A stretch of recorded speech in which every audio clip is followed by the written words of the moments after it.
15th, and I'm picking up a load in PA.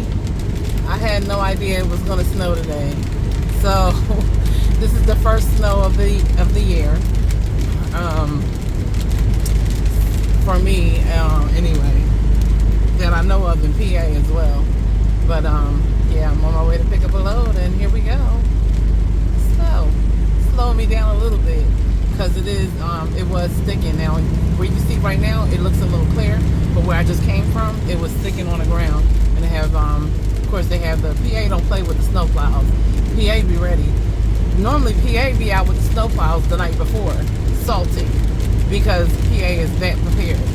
I remember one time I got stuck in PA. This was, what was it, like almost, probably like a year and a half ago. Year and a half, maybe. Maybe 2 years ago. About a year and a half ago. It was a major snowstorm. New York had about 21, 22 inches. PA had about 19 inches. And I remember they shut down a major highway. I think it was, I'm not sure which one they shut down. I know I was on it though. And I know we had up until a certain time to get off of it. If they found us truck drivers on it, then we were going to get fined. So I got off right in time. I think the cutoff was like 10 a.m. And I literally got to hit Maryland, a Maryland side road, like right before 10 o'clock or right before 3. I think it was 3 o'clock. But yeah, even then it was really bad. I was stuck. I'm gonna show y'all pictures of that too. I was stuck for a couple of days when I stopped, but it is what it is. Not when I stopped. That was, I'm trying to remember it. I did stop. Yeah, I stopped. No, we weren't stuck for a couple of days that day.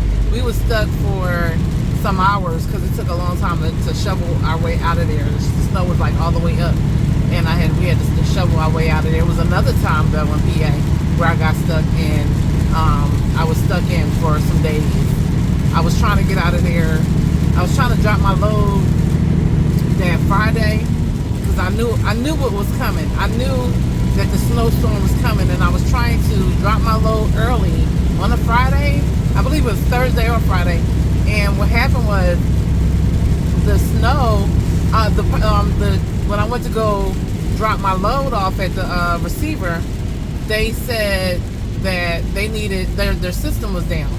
So they couldn't look up my information to be able to unload me.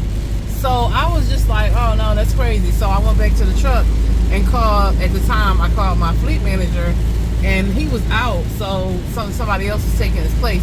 And they were like, they didn't know what to do. They were like, okay, well, once their system come up, we can give them this number and, see if they can go ahead and unload you.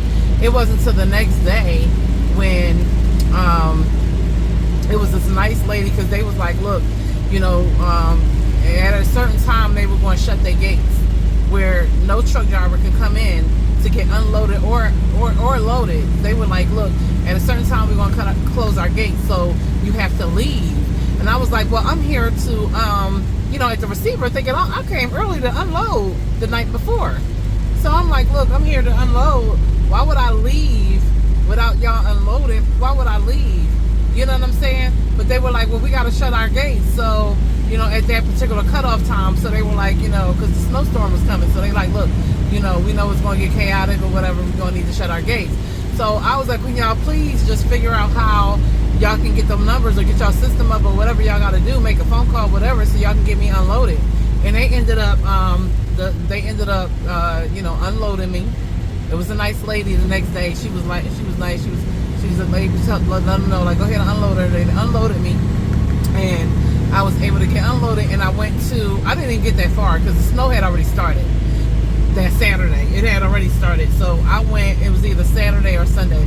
I had went to this truck stop that was really close, and I didn't even know it was that close. But as I was leaving the facility, I saw this truck stop, and it was a little mom and pop truck stop, and I went in there and I sat. Well, shucks, that snow was coming down so fast and so hard that it wasn't even within hours. I wouldn't have even been able to move, and it came down. So by the end of the night, snow was all the way up my door, and by the next day, over the next course of that weekend, it was like I was buried in. Like all the trucks that were in it were buried in. Like we couldn't move. It was just unbelievable. And I'm from PA, but I hadn't been in PA in a long time because I live in Atlanta, so I wasn't used to that. I was just like, oh my God. So as you can see, you see the snow plows up above. Yeah, they out here. They but what I didn't notice last night was I didn't notice any. Then again, I wasn't even here last night. I'm talking about I literally just got here today. So I don't know if they were out here. Normally, like I said, PA normally good with salting the night before. They like to make sure they got their stuff together the night before, so the roads can be easier. But I didn't see any salt on the ground when I entered PA. But anyway, I hope nobody get into no accident either, because I don't have time. I got 82 miles to get to my pickup, and I'm trying to load today so I can get out of PA. I honestly don't know how much snow they're going to get. I'm trying to go back south. So,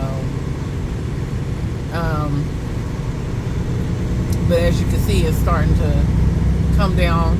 Now you can see on these roads where it's starting to accumulate.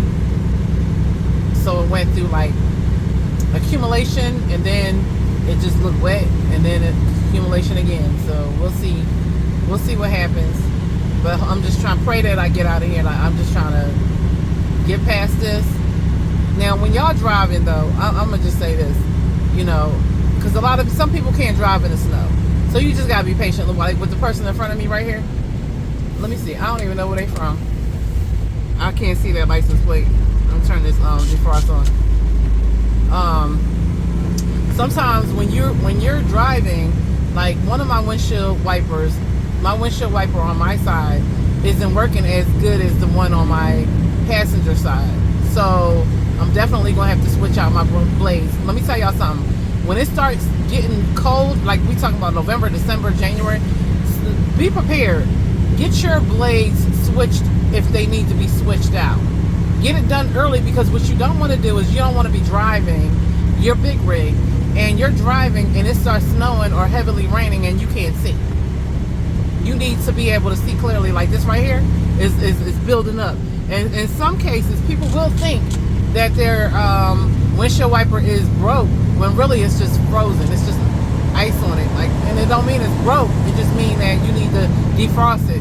So what you do is you just turn your defrost on, turn your heat all the way up, turn your defrost on, and let your windshield. Sometimes you gotta stop the windshield wiper, like I'm doing right now.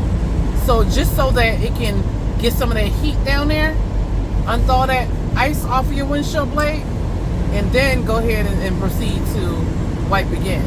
Sometimes that helps. Sometimes you may have to, it may be so bad where you gotta have to pull over. You may have to pull over and just run your defrost with your blades down in the heat so that it can just melt a little bit.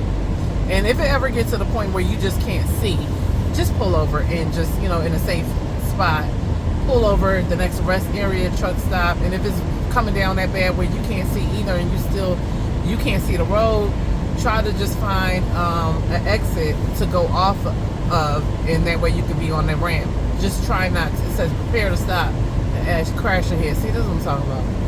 Anyway, just make sure that you get off on a ramp. Don't just pull over on the side of the road, because if you can't see, that means another driver may not be able to see either. And it may be a car with a mother and a child, or a parent and a child in it, or just a person in general just driving and can't see it themselves. They thinking you pulled over to the side. They thinking they can come on right behind you, thinking that that's a lane, and it's not.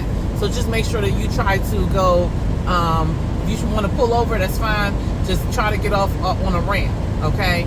And go through that ramp and just come on down or whatever, and just pull over to the side right there. I'd rather you do that than pull over on the side of the road. And honestly, the company that you work for, even if you work for yourself, y'all appreciate that information, because a company don't want you just pulled over to the side of the road, even on a clear day, okay? So now it's saying curve ahead, 55 miles per hour next 5 miles. So you really want to slow down in these situations. So I guess it's a crash ahead. I don't know if it was doing this 5-mile stretch, but you know, literally when it starts snowing or it's heavily raining, you just gotta slow down. It's nothing much else you could do. When you know, like I know a lot of people from Philly, we believe like we could drive in anything, which I believe too, but I'm just telling you, like, make sure because we know when it snows to slow down. We know when it rains, you gotta slow down. I live in Atlanta. It's a lot of crazy drivers there, and it's like people don't know how to slow down. It could be raining, it could be hailing, it could be snowing, whatever the case may be, thunderstorm, and they speeding like Speedy Gonzalez, like they want to, like they, you know, like this is not the racetrack. That's the highway. 75 and 285 is not the motor speedway, so y'all can slow down. People don't want to let you in, they cut you off. Listen, it can't be, it can't, you can't, it's nothing that's that important where as though you need to risk your life or somebody else's. So just slow down. In these instances, even though I got 80 miles left and I really want to get to my pickup location before 5:30, I have to just slow down and sit. If there's an accident ahead, it says accident ahead, well, I'm just going to have to wait. We just have to learn patience. And what's the worst case scenario? I just picked the load up in the morning. It's not that serious. You know what I'm saying? But at the end of the day, you know, you try to be on time for your loads. You try to, you know, because don't nobody want that pressure on their neck. But at the end of the day, it's your life. Your load is secure. They have insurance on your load. See that truck? See, it's damaged. So that must have been an accident right there. Yeah, these loads are insured. The truck is insured. The trailer is insured. Are you insured though? Okay, so see what I'm saying? Make sure that you know, I'm not just talking about you get a little injury and you get injured and then they want to put you on work compensation. I'm talking about you're not secure. They have a $1 million coverage on their loads or whatever, but they don't have $1 million coverage on you. So just make sure that you take care of you. You use wisdom. Be wise. Just slow down. It ain't that serious. Slow down. You know, you'll get there eventually. But it looked like the ground's starting to be clear again. So as long as these people stay in their lane and drive cautiously, I should be able to make it on time. So just wanted to give you some insight, and I wanted to share my first snow experience of the year with you guys. Be safe out there, and I will definitely keep y'all posted on you know, after I get my load, I'm gonna see what PA look like coming out. See, they over there salting. That's the salt machine right there. Up there salting and scraping. Yeah, but I'm gonna get back with y'all and let y'all know how things look once I leave out of here, because then it's busy because people getting off from work and there's a lot of traffic on that side. Leaving out is a lot of traffic, so I'll let y'all see what that looks like. All right.